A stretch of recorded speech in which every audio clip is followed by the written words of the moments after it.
What's going on, YouTube? Why is this light so dim, man? What's going on, YouTube? Man, look. Why am I so black? Man, why am I so black? Ain't even cool. What? Oh my god. Alright, anyway. Oh boy. Let me turn this light off anyway, man. It don't make no sense to even have it on if I'm looking black, man. Alright, well anyway, there you go. Now this is just creepy now. But anyway, let me turn this back on. Yeah, man, your boy Muhammad Ali done croaked, man.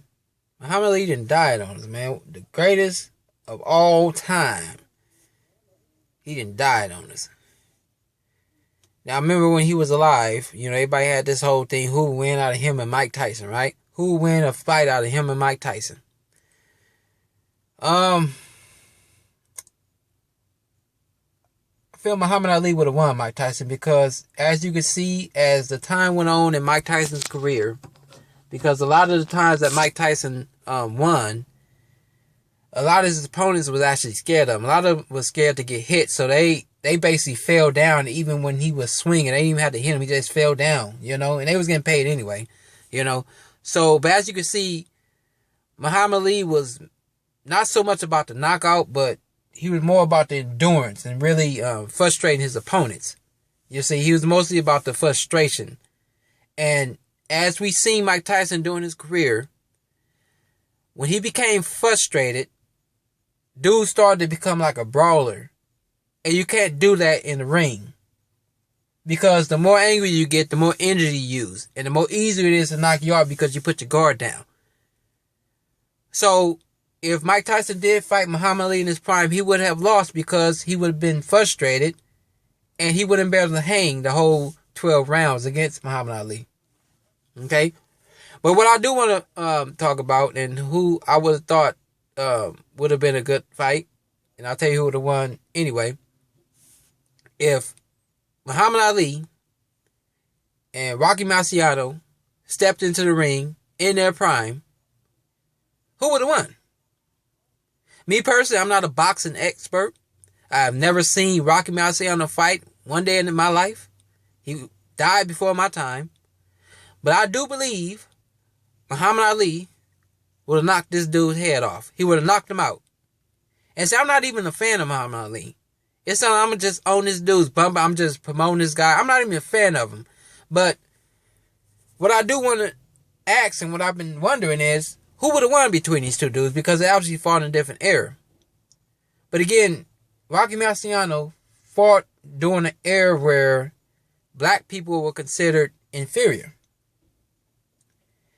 And the dude did retire undefeated. 49-0. What I wonder, though, is if Rocky Marciano had fought in an era where they had people like Joe Frazier, George Foreman, Larry Holmes, Mike Tyson. If Rocky Marciano had fought during that era, would dude had even came out at 49-0? And I don't think so. Because if you look at the history of boxing, or any contact sport or any athletic sport where there's running or contact, when African Americans infiltrate that sport, and I shouldn't say infiltrate, but when they join that sport, they take over and they dominate. Why is that? Why do we dominate? Why the NBA was started off as mostly like a Jewish sport when a lot of people thought Jews was the NBA or the basketball people? Why when black people start to be recruited for that sport, we took over? Why is the majority of NBA players and NBA teams mostly African American? Why is that? Why do you have little Caucasians here and there, or Jews here and there, or Russians playing basketball, but the majority of basketball players or team championship teams, majority of them African American, while the majority of NFL players African American? Why, when we join a sport, do we dominate that sport? Here's my theory. It comes down to genes and DNA. What do I mean about that? Is there an athletic gene? I don't think so. I don't think there's an athletic gene. But I do believe that genes and DNA have memories. What do I mean by that?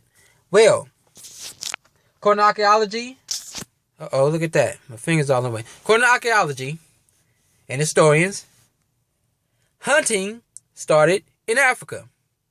Or people eating meat originated in Africa. Now, if you look at the animals that's indigenous to Africa, the gorilla, the cheetah, the lion, the tiger, and all these big animals that if they was in your face, you could not fight off, what did you have to do? You had to run, you had to flee to save your life. Now, I do believe evolution to an extent that we have to survive in our environment, and that as a result of a person doing something so much over time and so many generations doing it, it becomes part of your DNA. So you have to survive in that environment. I do believe that. Now, when it comes to changing species, I don't believe that mess. I don't believe that. So, if you look at African people as a whole, African people as a race, a nationality, whatever you want to call it. Just imagine growing up, generation after generation, having to survive in an area or a continent where you have to run for your life. If you're in a jungle with a cheetah, the fastest mammal on earth, or you came face to face with a gorilla and you couldn't fight that dude one-on-one, you had to run, you had to climb, you had to do whatever you can to survive. Now imagine after generation and generation, for your species to survive, you have to get a gene where you have to run to survive. And so that's why today, in any Olympic race, when there's a Jamaican, an African, or anybody African descent is in that race, he's sure to come in first place. Because that gene was passed down that in Africa, we were basically running for our lives in Africa. Or else we were hunting to survive. Now let's go up to the European continent. What were they hunting and what were they running from? You see, if you don't have to hunt or run for your life, then your genes are going to be passed down. It's not going to be too athletic. It's going to be mostly to survive in a cold environment. What were the Eskimos doing? Weren't they hunting fish? Do you have to be athletic to hunt fish? No, y'all, you need a stick and a piece of meat, and there you go. So you won't see too many Eskimo athletics because they did not pass down that gene to run for their life. When they talk about the domestication of the dog, that originated with the Europeans. Why did they domesticate the dog or any kind of animal? They used that to hunt, so they wouldn't have to run their fat, lazy behind themselves. So just imagine which race will pass down the most athletic genes. Would it be anyone in the north region of Europe? Or it be the children down in Africa who had to run from the crocodiles or the gorillas or the chimpanzee or whatever was down there? It would be the individuals who are in a place where they have to run to survive. They have to hunt vigorously and they have to fight vigorously to survive. That gene will be passed down. Now, taken out of that environment and brought over here as slaves, you getting your behind beat by the white man. What does that mean? What does that mean, you getting beat by the white man? That means that if you had the opportunity to fight back, you would take this white man's head off. Now, I'm not promoting racism. I'm not promoting white person genocide. I'm giving history a viewpoint as if you were a slave in this time getting beat by the white man. You think in the back of your mind, if I had the chance to kill you and get away with it, I would kill you. And then that fury will be passed down in that DNA to the next generation. That generation has memories of it getting beat. We have memories of getting beat by white men. So subconsciously, black people are still scared of white people. That's passed down in our DNA. We still have that inferior complex of the white man. That's passed down in DNA.